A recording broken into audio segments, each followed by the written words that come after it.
Olá, bem-vindas ao CrânioCast de hoje. E hoje eu vim trazer um assunto que não é uma continuação do nosso episódio 2. Na verdade, é uma coisa que eu senti a necessidade de trazer depois de ver uma discussão na internet. E eu vou começar contando uma historinha de quando eu estava na faculdade e uma amiga estava conversando comigo sobre religião. A gente estava falando sobre se existem determinadas manifestações espirituais ou deuses, e ela me disse uma coisa muito interessante. Ela perguntou assim: Você acha que existe uma xícara flutuando entre os anéis de Saturno? E eu disse a ela assim: Não sei, mas eu acho que não, é improvável. E ela disse: É assim que eu me sinto em relação a essas manifestações espirituais, enfim, né?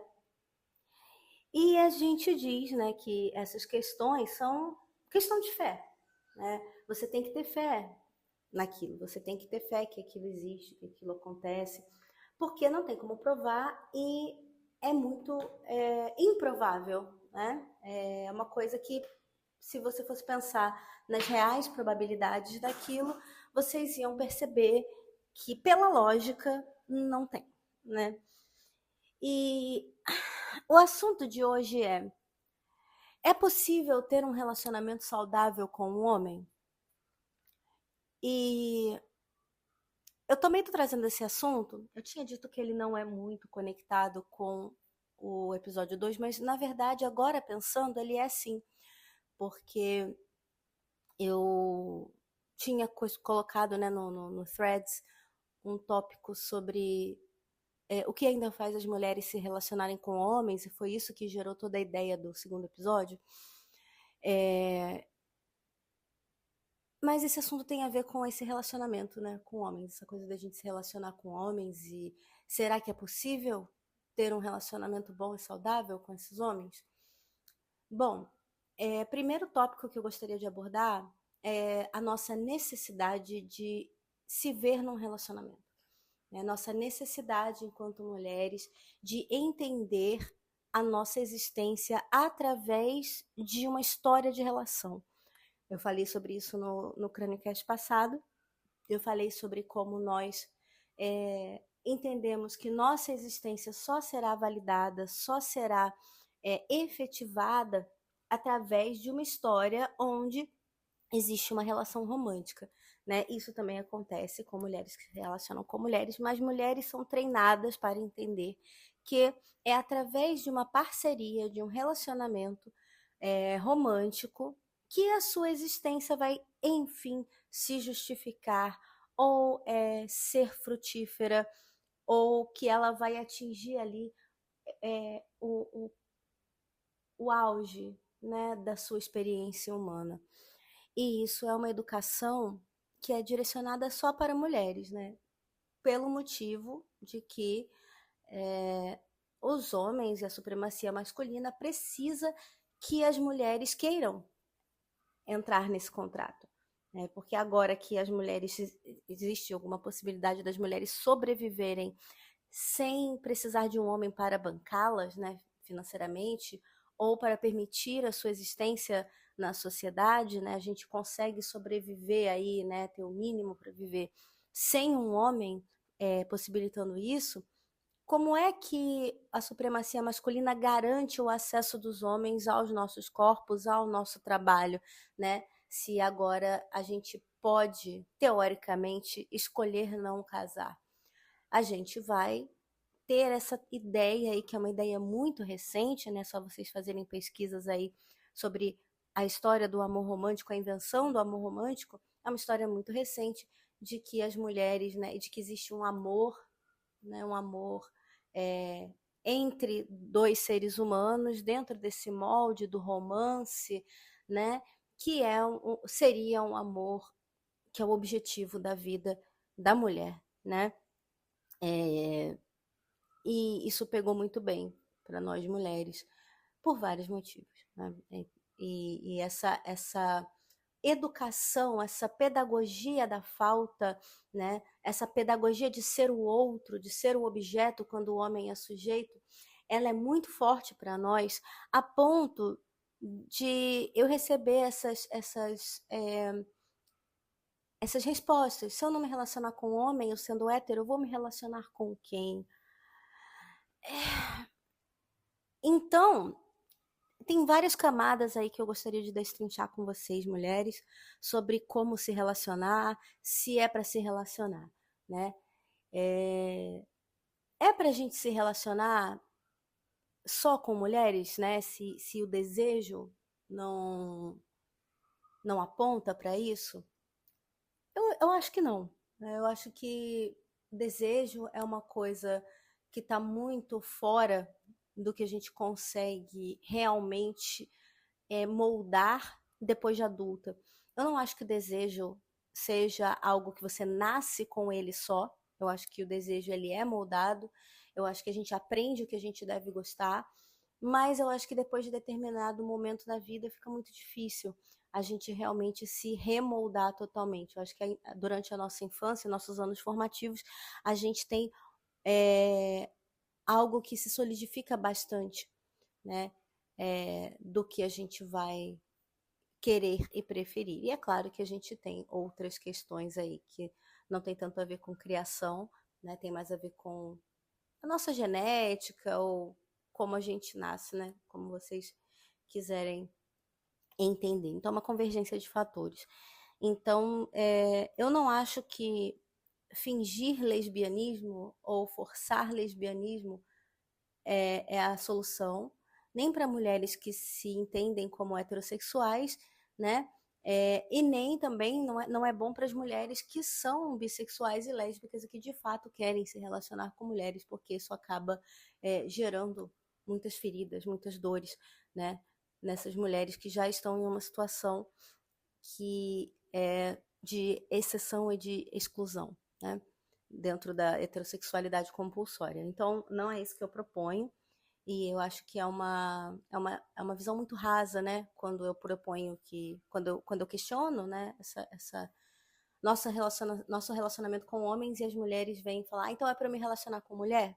Isso só me mostra também que não existe a possibilidade de não se relacionar. As mulheres não pensam em não se relacionar ou até se relacionar sabendo que estão fazendo algo errado, né? Para elas, errado não errado moralmente, mas errado para elas mesmas, né? Como a gente faz quando a gente consome algo, coloca algo dentro do nosso corpo que tem o potencial de nos matar, né? E isso não é incomum.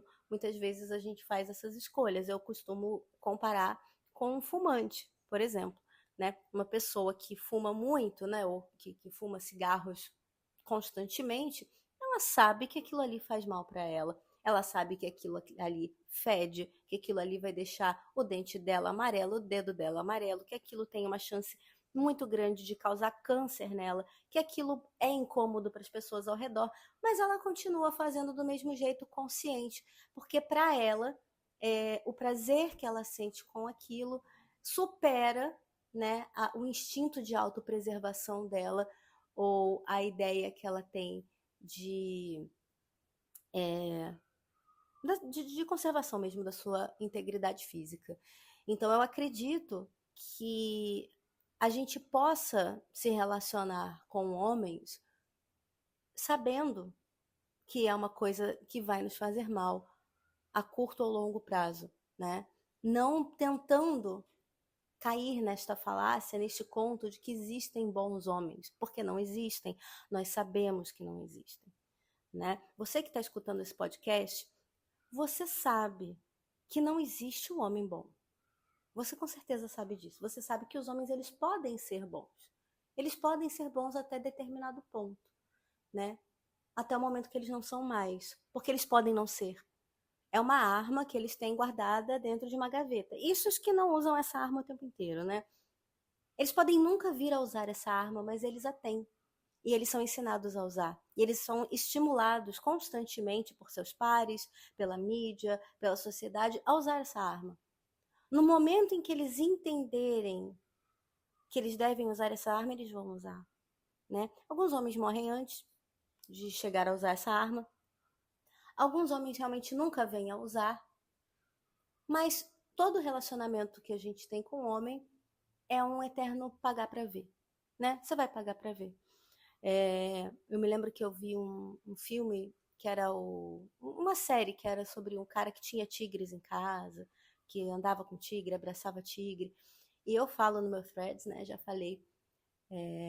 Eu me lembro muito da história dos cuidadores da jaula do tigre, que eles entravam lá, faziam carinho do tigre e teve uma pessoa que o tigre arrancou o braço dela. E essa pessoa falava assim: mas é um tigre, é lógico que isso poderia acontecer um dia, né? Então nós que escolhemos, né, nós mulheres que escolhermos nos relacionarmos com homens, eu acho que primeiro passa por essa consciência de que os homens são uma classe que pode a qualquer momento usar todos os seus privilégios, e eu não vou nem falar privilégios não, porque não é sobre isso, né? Usar as suas armas, usar as suas ferramentas, os seus mecanismos, os seus dispositivos de exploração, os seus dispositivos de é, humilhação, abuso contra mulheres, contra nós, né? E eles vão fazer isso contra mulheres da sua família, vão fazer isso contra namoradas, parceiras, esposas, vão fazer isso contra colegas de trabalho, eles vão fazer isso quando for conveniente para eles. Então, se relacionar passa por isso, passa por você saber disso, né? Da mesma forma, dar acesso aos homens, né? Dar acesso aos homens do seu corpo, né? Então, permitir que os homens tenham acesso ao seu corpo, também é uma forma de você se vulnerabilizar de qualquer jeito, né? Então, não ceder à fantasia de que existem vários homens ruins e individualmente eles são ruins e aderem ao patriarcado, mas nasce aí uma centena ou milhares de homens dentro desses mais de 7 bilhões que temos de seres humanos, né? A gente vai cortar aí pela metade, porque homens são a metade, mas enfim. Nasce aí uma quantidade, e cabe a nós acharmos o Pokémon Shine, que não vai nos machucar, que não vai usar desse abuso, dessa violência contra nós. E eu não estou nem falando aqui de homens que são declaradamente maus ou que sabem que são maus, eu não estou falando de maldade, não. Eu estou falando de usar um mecanismo que eles foram treinados a vida inteira para usar. Eles não têm, às vezes, nem uma intenção vil, mas é simplesmente um mecanismo que eles foram treinados para usar. Como é que eles não vão usar, né? Nós já estamos em desvantagem. E é por isso que é muito complicado a gente falar num feminismo de igualdade, né? Ou num feminismo de, a gente só quer direitos iguais. Não tem como. Não tem como. Porque a gente não parte do mesmo lugar. Não tem como ter igualdade, né?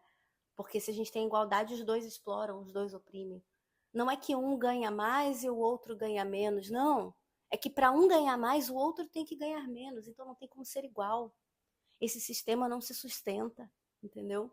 Então, para o homem ser o que ele é, ter o que ele tem e ter os direitos que ele tem, as mulheres têm que estar perdendo.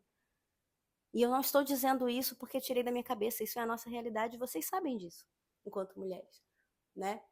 Então, não é que os homens são malvados, não. É que existe toda uma educação, toda uma formatação social, política e econômica, na qual os homens dependem de que mulheres sejam exploradas para que a supremacia masculina se mantenha, né?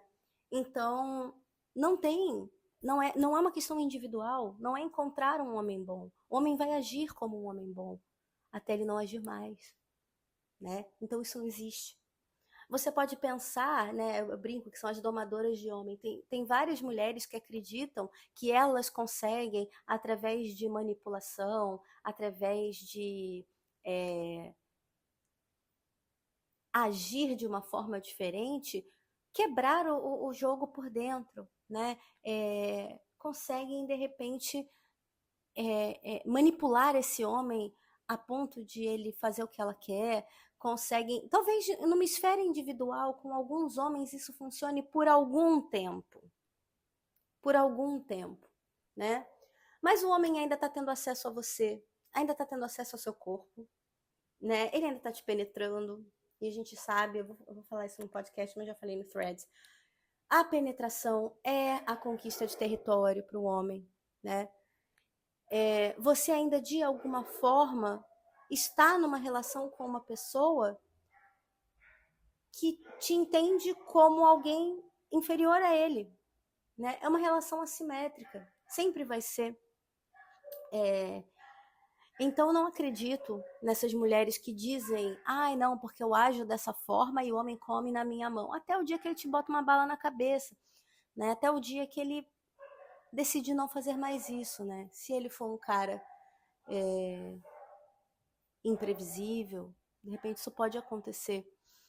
Então, não acredito nisso, né? Não acredito nessa ideia de quebrar o jogo por dentro, da mulher agir como homem. Não tem como uma mulher agir como um homem, porque nós não somos aparelhadas socialmente para isso, né?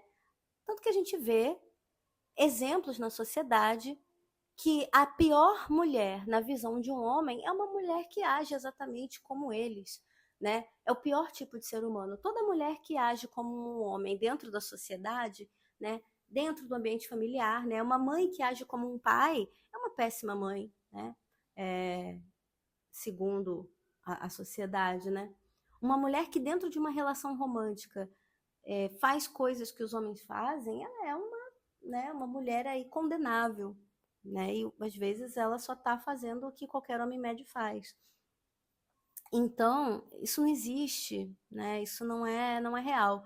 Às vezes as mulheres elas se iludem muito, achando que elas estão fazendo algo diferente, né? Hoje no TikTok tem um movimento sobre mulheres que usam os homens para dinheiro, né? E eu acho que tem muitas mulheres que falam sobre isso,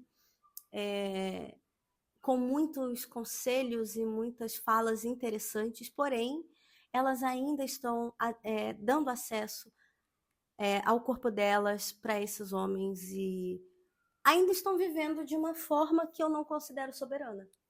Né? Eu, particularmente, eu acho que soberania é você não precisar disso. Né? Não é você entender o jogo e tirar o melhor do jogo, né? Para mim, o melhor da soberania seria não jogar o jogo, pelo menos na sua esfera individual, porque na sua esfera social não tem muito como a gente sobreviver sem jogar o jogo, né? Sem estar dentro desse jogo. Mas jogar o jogo o mínimo possível e não jogar o jogo de uma forma mais esperta, né? Porque não tem como. A esperteza, ela tem um limite, né? E o limite realmente é a integridade física. E também existe a possibilidade, né, quando a gente fala de celibato, as mulheres elas ficam muito apavoradas, né? O que para um homem isso não é tanto uma questão. Quando um homem não casa ou não tem uma mulher ali à disposição para fazer o trabalho emocional para ele, o trabalho doméstico para ele, o dano que ele sente não é um dano a nível da sua própria identidade, né? Do seu próprio valor enquanto ser humano. É um dano prático, né? Um homem que não tem uma mulher que o ama, ele tem o mesmo valor, né? A situação do casamento traz um valor social no sentido de estar adaptado à sociedade e não o valor dele próprio, né? Se uma mulher não ama um homem, ele não vai se sentir um ser humano completamente sem valor, né? É como se a história dele estivesse incompleta, né? O homem ele consegue simplesmente imaginar a vida dele sem o relacionamento romântico como centro, né? O homem ele não vai ser celibatário, até porque um dos mecanismos, né, de validação, agora sim, né, da identidade dele seria a penetração de outros corpos, né, e subjugar mulheres através da atividade sexual. Então, ele vai continuar penetrando mulheres, né? Ele vai continuar jogando esse jogo, mas não por desejo de ser visto por essa mulher, desejo de ser amado por essa mulher, desejo de ser escolhido por essa mulher. Não, é mais um desejo de se provar ali capaz de penetrar aquela mulher, né? Então, a gente tem os homens como sujeitos de suas histórias, né? A mulher, né? A relação romântica é apenas mais uma das coisas que podem acontecer com ele. E não tem nem um centésimo do significado que tem para nós mulheres, né? A relação romântica para o homem é uma coisa muito mais prática, né? Tanto que eles tratam de uma forma muito mais do que eles vão fazer para manter aquilo e não do que eles realmente sentem em relação àquela mulher, né? Do que eles realmente sentem em relação àquilo. Então, por isso que é muito comum o homem não estar na relação por querer, por amar a mulher, mas estar na relação fazendo coisas para estar porque é o que é, né? Porque é uma coisa que dá para ele ali algum conforto, porque dá para ele ali alguma segurança, né? Porque é uma pessoa ali que vai colocá-lo no colo, né? Como faria uma mãe, é uma pessoa que vai ser uma secretária para ele, então ele vai falar, ele vai mentir, ele vai agir da forma que ele achar que vai sustentar aquela situação conveniente para ele, né? E a vida do homem, o foco da vida do homem são as conquistas individuais dele. A mulher ela vai entrar aí como um acessório da personagem que ele está construindo. A relação do homem, agora eu já vou entrar num outro assunto, esse podcast acho que vai ficar um pouquinho longo. A relação do homem é com o homem que ele pode ser, né? Não é a relação romântica mais forte de um homem, é a relação dele com quem ele pode vir a ser, né? Então, ele é apaixonado pelo homem que ele gostaria de ser. E às vezes a mulher ela vai entrar aí, muitas vezes ela vai entrar aí como algo que vai ajudá-lo a ser o que ele gostaria de ser, como um artefato, né? Para quem joga RPG, aí um artefato que dá mais pontos numa habilidade que o aproxima do que ele gostaria de ser, né? Ou uma armadura que vai possibilitar que ele chegue mais longe, né? Ou algo que vai sinalizar uma virtude que ele gostaria de ter, né? Eu ouvi um caso, né, para não trazer o meu próprio caso, porque o meu próprio caso, né, mais recente, ocorreu algo assim, mas vou trazer o caso de uma amiga, de um cara que gostaria de ser advogado e trocou um relacionamento muito longo com essa mulher com quem eu conversei, um relacionamento de casamento, né, um relacionamento de imóvel já comprados juntos e tal, para ficar com uma moça mais jovem que estava se formando em advocacia, né? Estava se formando aí advogada. Então o cara, ele olhou para aquilo e falou: eu gostaria de ser isso. Então, eu gostaria de ser isso aqui, então isso aqui, eu colando com isso aqui, eu sou um pouco disso aqui, né? Então o homem, ele vai admirar as pessoas, as mulheres com quem ele se relaciona, não por quem elas são, mas por, por quão, pelo quão próximas do que ele gostaria de ser elas são, e o quanto que isso vai dar algum tipo de acesso ou sentimento a eles de uma conquista vicária, né? Então, o relacionamento com o homem, ele nunca é um relacionamento real, porque a mulher, ela está se relacionando com o homem ele está se relacionando com ele mesmo, através da mulher. Sempre, né? O homem que mais te ama, ele te ama mais porque você traz coisas para ele que ele gostaria de ter, não porque ele te vê, tá? E isso é uma coisa que não é uma falha de caráter dele. Isso é como eles são criados para ser, né? E nós, enquanto mulheres, né, enquanto classe, a gente precisa ter essa consciência. Então, para eles, não se relacionar romanticamente, tudo bem. Para nós é impensável, né? O celibato, hoje eu me pergunto, né? É que eu já estou trazendo uma coisa que eu nem ia trazer, mas eu vou falar sobre isso. É,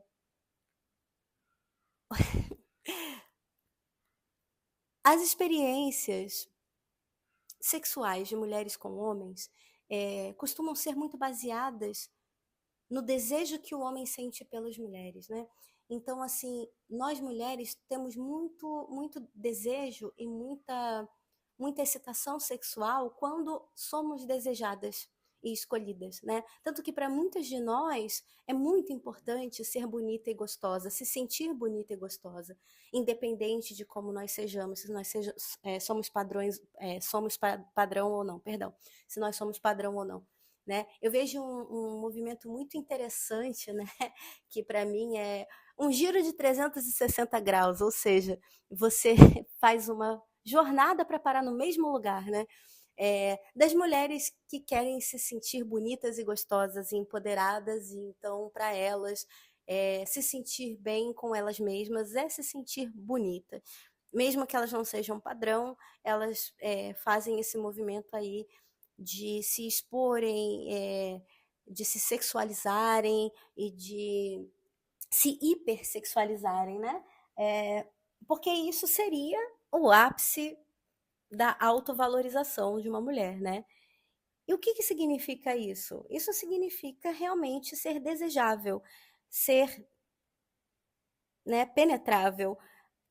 Mas não é para o homem, é para mim, é para você, para sua fantasia de que você seria assim.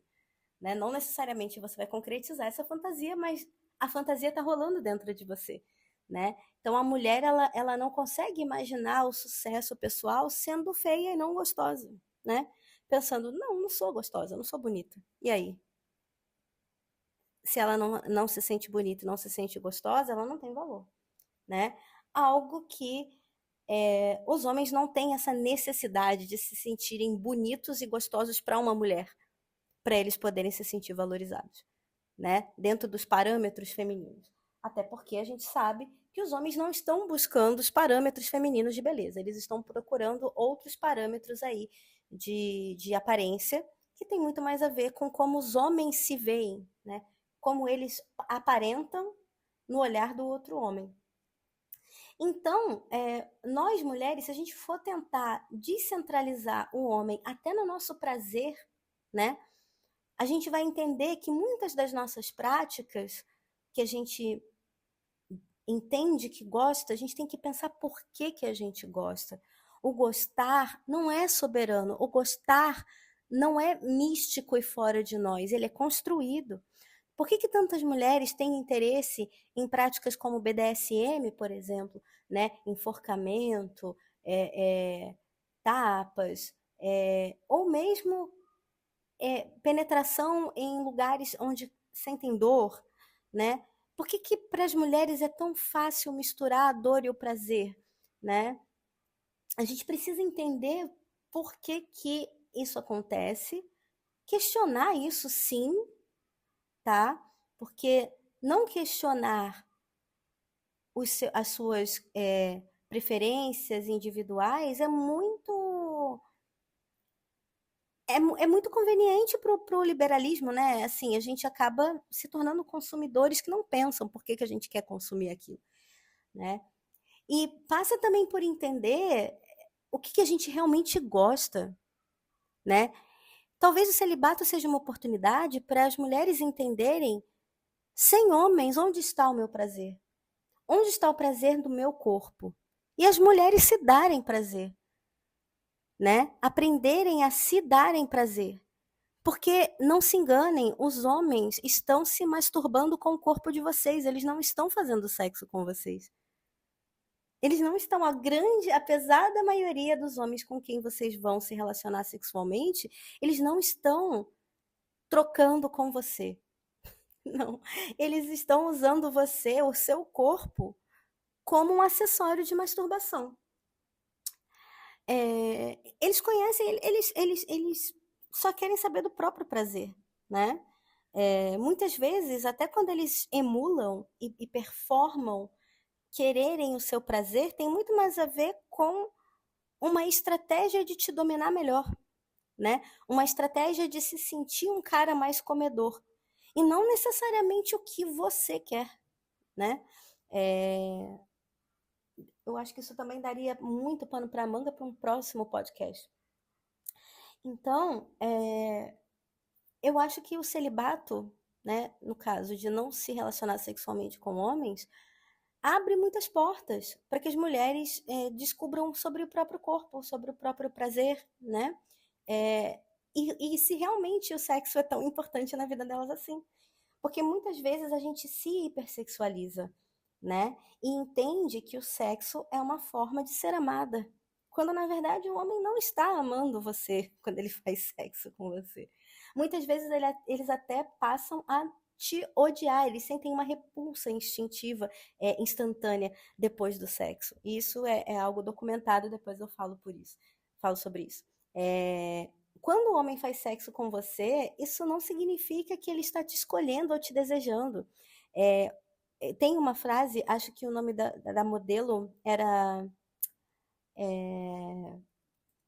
Adriana alguma coisa, deixa eu procurar aqui no, no Google, que ela falou assim, que ela se sente muito lisonjeada inicialmente quando um homem sente desejo por ela, mas que ela sabia que homens fariam sexo até com um sanduíche. Então ela esquece, né?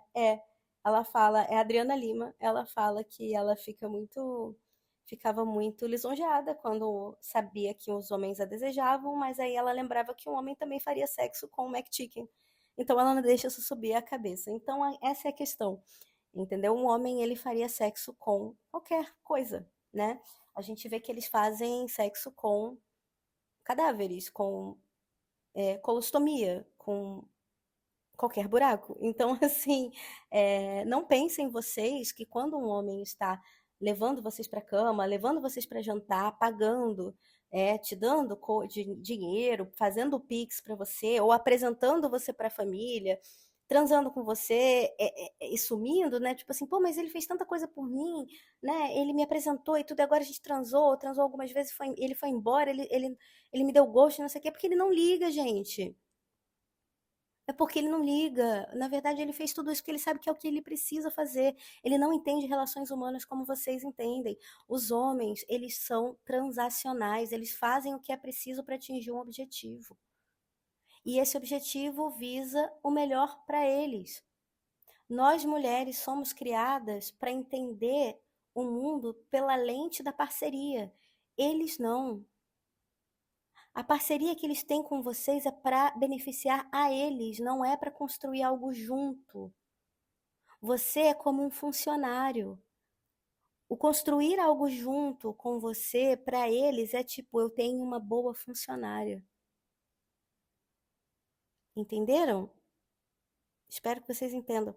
Então, celibato é uma boa oportunidade para entender qual é realmente o seu que posicionamento que o sexo ocupa na sua vida, qual é o tamanho, a parcela da sua vida que o sexo realmente toma, né? Será que o sexo não é uma maneira de você se autovalidar, não é uma maneira de você se sentir amada, que é uma ferida que nós mulheres temos, que a gente tem que conquistar o amor, que todo dia a gente acorda e a gente tem que conquistar o amor, que o amor não vem pra gente naturalmente, né?